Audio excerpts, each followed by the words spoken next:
Alright, now let's learn about shuffle partitions. Imagine dividing a huge pile of documents into smaller folders.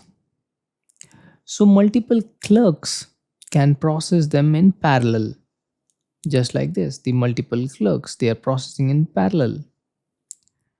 Shuffle partitions work the same way, splitting data into partitions during wide transformations like join or group by.